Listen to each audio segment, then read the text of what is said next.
Omizani ya volleyball y'abishiki St Elizabeth Girls Secondary School ku Rugambara yarabaho bwa nyuma yo kusinga rugure ya Kenya ahabwo babushatu hari 0 okusiga emizani ine takasingirwemo kandi abatebekanisa ba Bukedia Comprehensive basingana bisonsa ahabwo babushatu hari 0 nabo kurabaho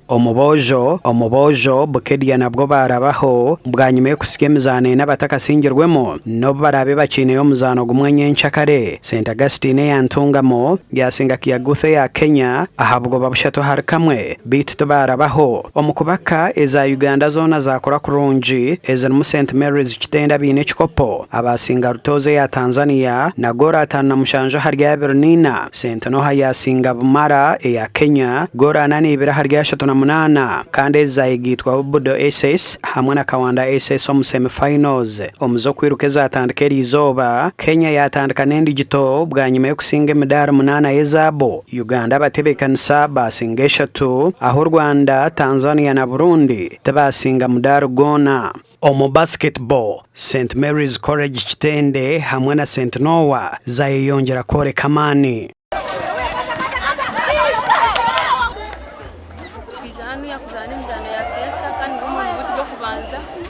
Katwegire bingi byantu twataje kwesa mpire shatayi tuzanire je nangwa tuzanire je twayiga ebitubeta kumanya kandi ngira kutoa kintu kwantu zanaje Bukedia Comprehensive School rizoba mu volleyball y'abishiki